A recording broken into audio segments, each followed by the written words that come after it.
Assalamualaikum warahmatullahi wabarakatuh. Perkenalkan, nama saya Nur Hidayah Suhaib dari Program Studi Pendidikan Agama Islam Pasca Sarjana Institut Agama Islam Negeri Parepare. Pada kesempatan kali ini, saya akan mempresentasikan dan saya akan sharing kepada teman-teman mengenai materi yang membahas tentang karakteristik model PAIKEM dari tugas mata kuliah pendekatan dan strategi pembelajaran PAITIK yang diampu oleh Bapak Dr. Usman Nur MAG. Langsung saja kita ke pembahasan mengenai karakteristik model PAIKEM.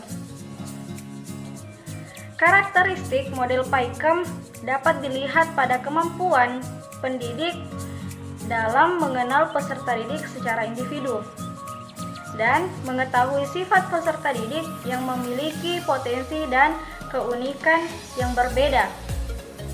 Nah, karakteristik pembelajaran dalam model PAIKEM diantaranya yang pertama, menerapkan media dan metode yang beragam. Yang kedua, mengikut sertakan seluruh panca indera. Yang ketiga, belajar dan berlatih serta bekerja dalam tim atau kelompok. Dan yang keempat, menggunakan lingkungan sebagai sumber belajar. Adapun menurut Muhyiddin dan Rahayu, karakteristik model PAIKEM terdiri atas 6 bagian. Yang pertama, berpusat pada peserta didik. Di sini lagi terbagi atas beberapa poin. Yang pertama, pendidik sebagai fasilitator atau penyedia fasilitas, seperti menyusun kegiatan pembelajaran, mengatur kelas, menyediakan materi pembelajaran, menyediakan alat atau media pembelajaran, sumber belajar, serta format penilaian yang disesuaikan pada karakteristik peserta didik. Jadi, dalam model PAIKEM, pendidik tidak hanya menjelaskan materi secara terus-menerus selama proses pembelajaran berlangsung. Poin yang kedua, pembelajaran difokuskan pada peserta didik, bukan kepada pendidik. Yang ketiga, peserta didik belajar secara aktif dan terarah. Dan yang keempat, peserta didik dapat mengikuti kegiatan pembelajaran dan memperoleh hasil karya sendiri, bukan berdasarkan dari apa yang disampaikan oleh pendidik. Karya yang dimaksud di sini yaitu misalnya peserta didik mampu memecahkan masalah dengan caranya sendiri, mampu mengungkapkan ide atau pendapat, serta berani bertindak atau mengambil keputusan. Karakteristik selanjutnya yaitu belajar yang menyenangkan. Belajar yang menyenangkan merupakan aktivitas belajar yang mengutamakan suasana yang menyenangkan. Belajar yang menyenangkan mampu meningkatkan minat peserta didik agar dapat aktif sehingga mencapai tujuan pembelajaran. Adapun ciri-ciri belajar yang menyenangkan antara lain. Yang pertama, terdapat lingkungan yang santai, menyenangkan, nyaman, dan tidak menegangkan. Selanjutnya, adanya kesediaan metode dan materi yang signifikan. Selanjutnya, melibatkan seluruh panca indera serta sistem kerja otak kiri dan otak kanan.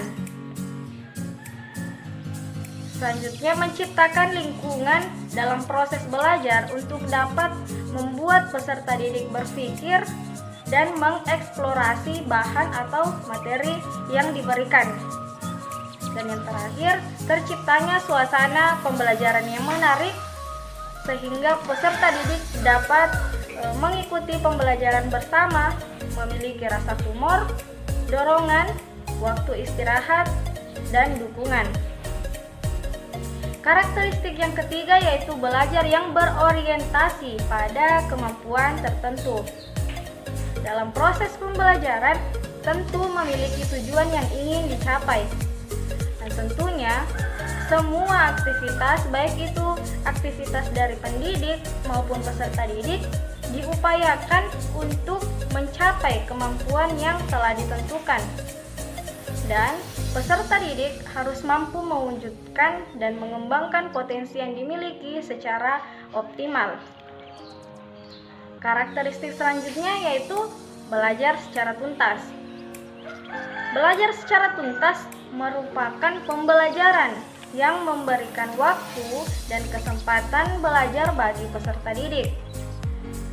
Jadi, setiap peserta didik yang ada di dalam kelas mampu menguasai materi pelajaran yang diberikan, dan selanjutnya lanjut ke materi atau pembelajaran selanjutnya.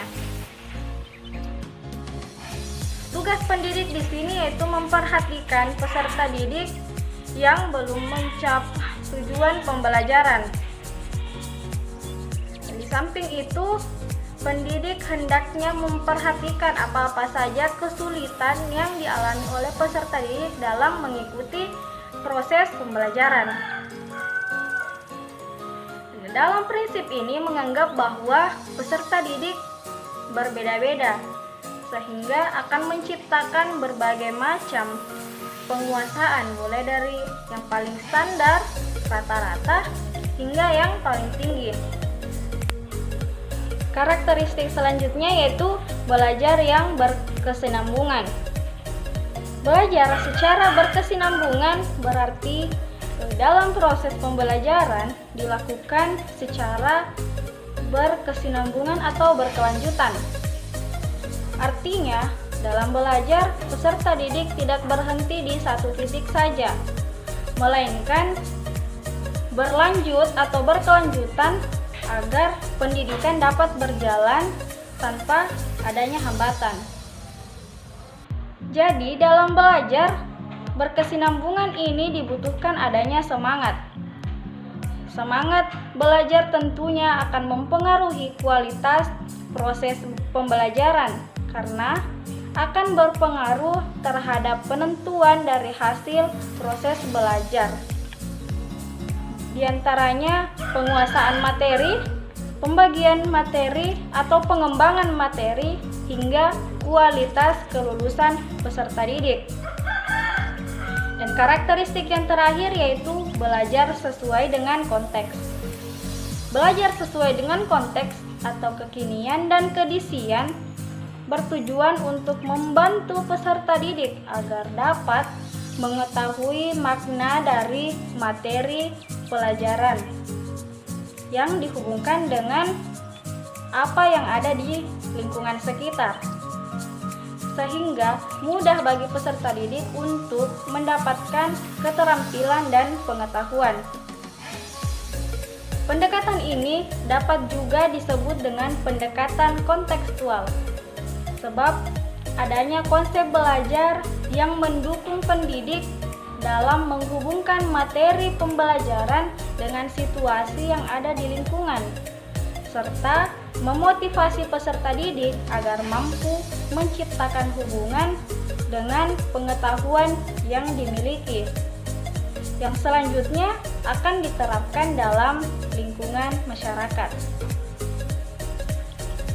Jadi, dalam model PAIKEM atau pembelajaran aktif, inovatif, kreatif, efektif, dan menyenangkan dapat juga disebut sebagai model pendekatan kontekstual yang memiliki beberapa prinsip pokok dalam proses pembelajaran.